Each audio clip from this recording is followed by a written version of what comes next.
Hello my dear students, I hope you all are doing great and I hope you are not wasting your time and you have started preparing for May 24 CA Inter exams. जितनी जल्दी आप शुरू करेंगे उतनी smooth आप अपनी पूरी journey बना लेंगे एंड अपनी डेस्टिनेशन पर, अपने एंड गोल पर आप टाइम पे पहुंचेंगे एंड विदाउट एनी टेंशन पहुंचेंगे. Also institute has release chapter wise, section wise weightage for all the papers. So strategic management subject के लिए आप कैसे प्रिपेयर करेंगे, किस चैप्टर को कितनी वेटेज दी गई है, कौन सा चैप्टर आपको पहले करना है, क्या एक पर्टिकुलर सीक्वेंस फॉलो करनी भी है या नहीं, is there any chapter that needs to be prioritised. To know all this, stay tuned till the end of the video because this video is going to help you in planning and effectively managing your studies.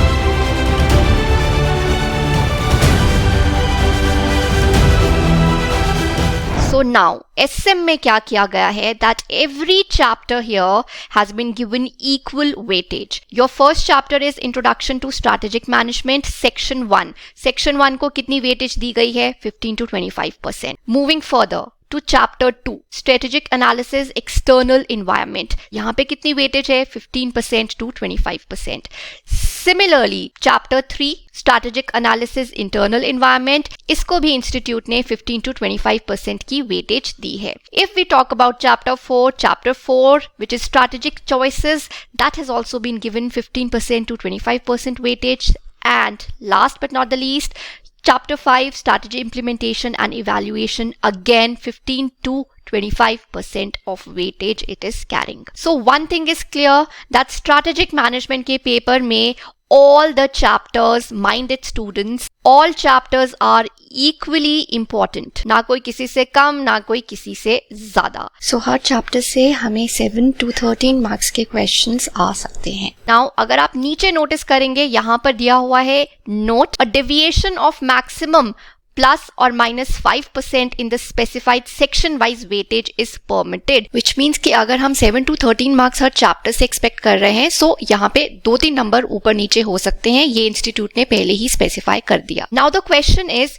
ma'am, is there any chapter which is relatively easier in comparison to other chapters? So yes, my dear students, ऐसा है. Out of 5 chapters, जो आपका chapter number 1 है, ये scoring भी है, समझने में भी आसान होगा, बेसिक है, स्ट्रैटेजिक मैनेजमेंट को इंट्रोड्यूस किया जा रहा है. फर्स्ट स्टेप में जो किया जाता है, कंपनी कैसे विजन सेट करती है, मिशन सेट करती है, गोल्स, ऑब्जेक्टिव्स, ये आपको फर्स्ट चैप्टर में बताया है. उसके बाद हम करते हैं स्ट्रैटेजिक एनालिसिस, एक्सटर्नल एनवायरनमेंट को एनालाइज करते हैं किसी भी स्ट्रैटेजी को बनाने से पहले. तो ये है आपका सेकंड चैप्टर. जब हमारा एक्सटर्नल एनवायरनमेंट का एनालिसिस हो जाता है, तब हम करते हैं इंटरनल एनवायरनमेंट के एनालिसिस को, विच इज थर्ड चैप्टर. सो आप देख रहे हो एक सीक्वेंस फॉलो हो रही है. जब हमने एनवायरनमेंट एनालिसिस कर लिया, उसके बाद हम चैप्टर 4 में आके स्ट्रेटजीज फॉर्मुलेट करते हैं. Very very important chapter I should say. जो इंस्टीट्यूट ने कहा है कि +5 -5 डेविएशन हो सकता है, so there are chances that इस चैप्टर से ऊपर ही जाएगा और अराउंड 15 मार्क्स के क्वेश्चन हमें यहाँ पे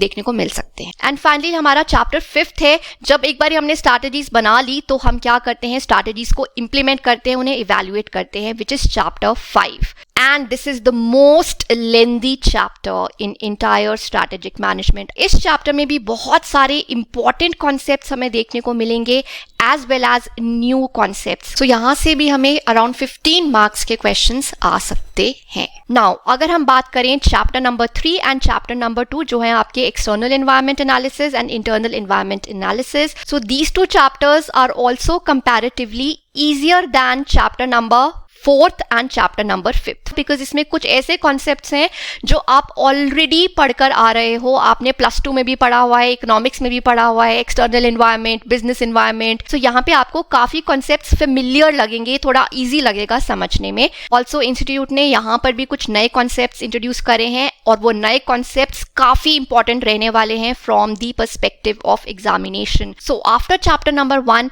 आप चैप्टर नंबर 2 और चैप्टर नंबर 3 करो. यही सेम सीक्वेंस फॉलो करो, बिकॉज करने तो सारे ही चैप्टर्स हैं, लेकिन अगर आप इजी चैप्टर्स जो कि चैप्टर 1, 2 एंड 3 हैं, ये पहले कर लेते हैं, तो आपका थोड़ा कॉन्फिडेंस बिल्ड हो जाएगा कि 3 चैप्टर्स हो गए, राइट. उसके बाद आप चैप्टर नंबर 4 और chapter number 5 as per your convenience आप इन्हें कैसे भी पढ़ सकते हैं। My personal suggestion is follow the same sequence जैसे कि यहाँ पे दिया गया है। As I already told you, ये एक प्रोसेस की फॉर्म में आपको चैप्टर्स दिए गए हैं। If I just conclude this session, crux ये है that every SM chapter has equal weightage of 15 to 25%, मतलब around 7 to 13 marks from every chapter approximately expected है।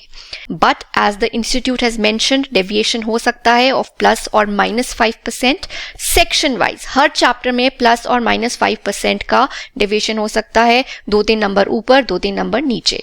But अगर हम positive deviation की बात करें, so according to me we can expect that 2-3 number ऊपर जा सकते हैं इन चैप्टर 4 एंड 5 रिस्पेक्टिवली। इन दोनों चैप्टर से आपको ज्यादा मार्क्स के क्वेश्चंस देखने को मिल सकते हैं। Then is there any particular sequence that we need to follow? So students, I would suggest follow the same sequence, chapter 1, 2, 3, 4 and 5। However आप चैप्टर नंबर 4 और 5 को इंटरचेंज कर सकते हैं if you want. Are there any easy chapters? So chapter number 1, 2 and 3, they are comparatively easier than chapter number 4 and 5. So ये तीनों chapters combined ही ये आपको around 25 to 30 marks दे सकते हैं। And the chapters which are relatively tough not in terms of difficulty but just because they are too lengthy, lot of concepts are there and they are equally important also.